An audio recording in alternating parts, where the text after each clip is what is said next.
Yo, what is going on, everybody? It's your boy Gripper back here with another video for you guys today. And in this video, we're going to be talking about the best rookie to collect in 2022 Topps Update. As, of course, there's a lot of good rookies in the set, but there's one in particular that, of course, I think you're going to want to collect more than the others. We're going to talk all about that in just one second. But before we get to that, just want to thank you guys for joining in on this video. Thank you guys for supporting me. We've been doing this every single day, I think, since February now. Actually, even before February, I think January. So we're actually nearing a whole year of uploads every single day. You know, doesn't matter if I was sick, because I was sick like 3 times this year with the event. That's probably what it was. But, you know, I pushed through every single day.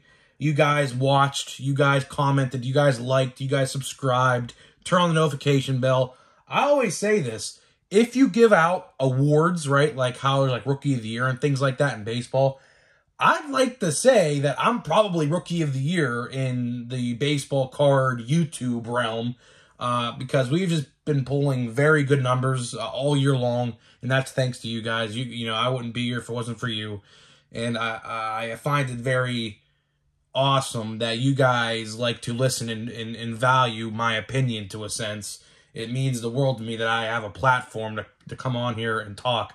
Hopefully next year, the goal in 2023, I'm still going to be making videos every day, but I want to incorporate something that we could do as a community together every week. I'm thinking of a podcast sort of sit-down show, I guess. I don't know how to describe it. I think we're going to do it on Sunday night baseball watch-alongs. That's, I think, what we're going to do. So we have like a watch-along party as well as discuss Topps and the hobby and what's going on. I think that's what we're going to do. I don't know if I'm going to implement that. I'm going to try to start it before the season next year just to see how things are going to run and things like that. But I have that idea in mind. So we're going to be doing some pretty big things in 2023.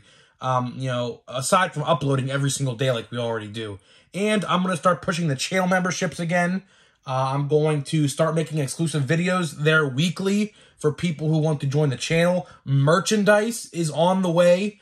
I've said that a couple videos ago, but merchandise like t-shirts are on the way. So look out for that. And, you know, we just have a lot of other things to look forward to. And I'm excited, you know, because we're finally starting to, you know, form a big community here, and it's an amazing thing. So with that being said, let's get 100 likes on this video. Can we get 100 likes on this video? That would be amazing. So now let's talk about who I ultimately think is going to be the most collectible in 2022 Topps Update. And we're going to go in the short term and we're going to go in the long term. Now, if you watched my top 5 most valuable, which is one of the more popular series on the channel, we typically do for every new release. I miss doing them because, well, there's no releases coming out. If you guys missed yesterday's video, we have no Topps cards coming out for a while. I mean, the next one, I believe, is Cosmic Chrome, and that's just a hobby exclusive release. You know, I don't think I'm going to get it. It's like $400 a box. I don't think I'm going to get that. There's just no way I could force myself to do that. But, like, in terms of, like, Heritage High Number, Stadium Club, Allen and Ginter, Bowman Draft, which is a big one, Chrome Update, which is another big one, Topps Holiday, there is no site release date to be seen anytime soon. So, you know, I like doing the top 5s, but when Topps delays everything, and, you know, we should have had 90% of the releases been released by now, but, like, we're probably at, like, 60%. If I'm going to give you an idea of how much stuff is released so far. But we still have a lot of stuff to go with, guys. But, you know, I like to do top 5s. And if you watched my top 5, we talked about how Julio Rodriguez was my #1 pick for the most valuable in 2022 Topps Update. But you got to realize, I made that video before the playoffs ended. See, if I can remember correctly, I think the wild card was literally just about to start and or already started release weekend of updates. So we had all the teams playing, at least, you know, the teams, well, I should put it like this. The teams that didn't have a bye or didn't have a bye to the next round were playing. But, you know, I believe the playoffs just started when update came out. I believe it was like October 12th, I think. And I think the playoffs started on the 8th or 9th. So maybe it was after the wild card weekend. I don't remember. Everything, like, every day just runs into the next with me. I don't remember what happened 3 days ago because I think it was yesterday, things like that. But I talked about how Julio was the best in that set to collect. And I still believe Julio is a very good card. Don't get this video twisted. I'm not saying Julio is not a good collectible player because he very much so is. Julio is a very electric player. Gives me a Tatis vibe, honestly, with how electrifying he is and how he ramps up the crowd and how everyone in the fan base loves him in Seattle and, honestly, across Major League Baseball. I mean, how can you not like Julio? But there's another player in this set that I believe has overtaken his spot as #1 in Topps Update anyways, and that is, without any surprise, Jeremy Peña. Jeremy Peña, although he's older for being a rookie, I believe he's actually the same age as Yordan Alvarez. I believe he's 25. He was AL Championship MVP, and he was World Series MVP. And after those two awards were given out to him, and by the way, it's actually criminal that he didn't get considered for AL Rookie of the Year. I know Quan, Rutschman, and Julio are all elite rookies. I mean, we all know we all know that Julio's going to win that award with ease. But the fact that Jeremy Peña wasn't involved in that, I mean, Quan and Adley had a very good year as well. It's just, I guess Peña was, just probably came in 4th, if I had to assume. Probably came in 4th place. He probably just missed out on being considered. But Jeremy Peña, I believe, stock now is going to go through the roof. He showed in the playoffs that he is a very good player, and he is a very consistent player. He comes up clutch. He comes up in the clutch when his team needs him to. He was great defensively, in the field defensively in the World Series. Robbed a few line drive in the gap doubles. I believe one was off Castellanos, I believe. Because I watched those games. My buddy's a Phillies fan, so I kept a close eye on the World Series this year. I mean, I do anyways, but this year and more in particular, because I knew all about the Phillies, and from being from Pittsburgh, of course, they are the other Pennsylvania team. So it's like I had some interest, but not really.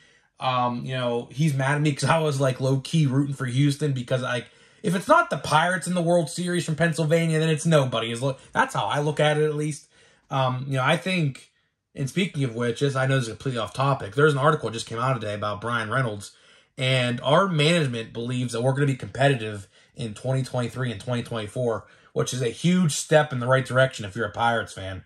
So, I mean, they don't want to trade Reynolds because I guess he was a hot topic trade candidate today in the GM meetings. They had some GM meetings today, and our GM said, yeah, we're going to be competitive really soon here. He is off the table. We have Reynolds for like 3 more years, but I think we're going to extend him anyways to be like a long-term player. So, you know, that's just completely off topic, but I just had to say that because I felt like it was newsworthy because Brian Reynolds is on everyone's trade list and pickup list for some reason, but people don't realize he has 3 years of control left, and he's very cheap. That's the reason why people want him, because his contract, I believe he's only making like not even $1 million, which is actually insane considering the fact that he's been considered for MVP in 2021, Silver Slugger Awards, Gold Glove finalists. It's insane.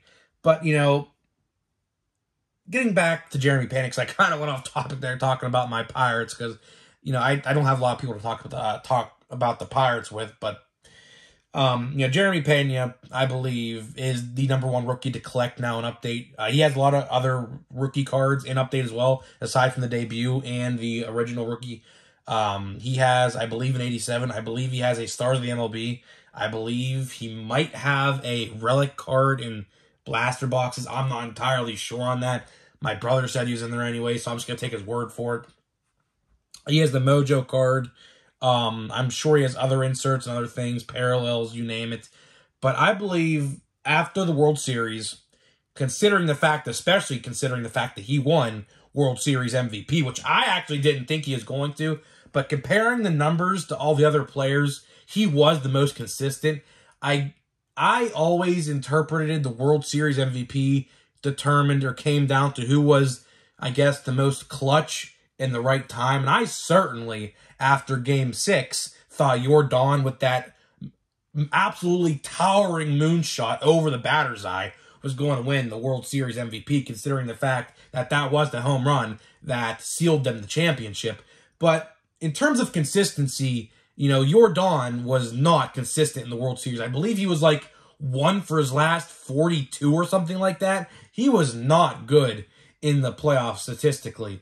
But Jeremy Peña was by far, along with Alex Bregman, the most consistent batters on the Houston Astros team. And since Jeremy Peña won the ALCS Most Valuable Player and a World Series Most Valuable Player, his stock shot through the roof, more so than I believe than Julio Rodriguez. So with that being said, let's get this pack of update open. As you guys know, we do every single day here on the channel. We like to open a hobby pack of some sort, and today we're going with the update again. Update is going to be featured pretty heavily. I have basically a box and a half. I'm going to go get a third one, I think next week or this weekend, depending on when he gets the third case in, because he sold out of every, my LCS guy sold out of all of the stuff, so I'm just waiting on a restock. And I'm trying to find retail of this stuff, but as of right now, my Walmart and Target are absolutely terrible. I haven't seen a single blaster box in person on a shelf yet, so just going to have to keep on waiting. This pack has not been nice. This pack has been on... There's Shohei, that's pretty cool. These are considered insert cards all of a sudden, I guess, now, which is ridiculous. I don't believe they should be inserts. I mean, all the years prior, and that pack was absolutely terrible. A lot of pitchers in this pack. A lot of pitchers that are... Half of them are no-named. Like, oh my lord. Yeah, that pack was absolutely... We got one rookie card, I believe. Or maybe there's another one. That pack, yeah, we got 2 rookie cards. 2 of them and, like, a bunch of pitchers. Really, ugh. There's Dodgers legend Joe Kelly. But aside from that, guys, let me know what you think. Do you think my assessment of Jeremy Peña is correct?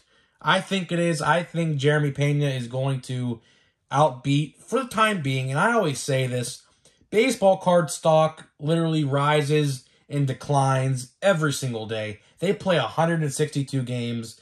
So, you know, what I say today might be different from what I say, well, now that we're in the off season, might be different than what I say come spring training or opening day, things like that. So, guys, let me know what you think about what I was talking about. Let's get 100 likes on this video, and I'll see you guys in the next one.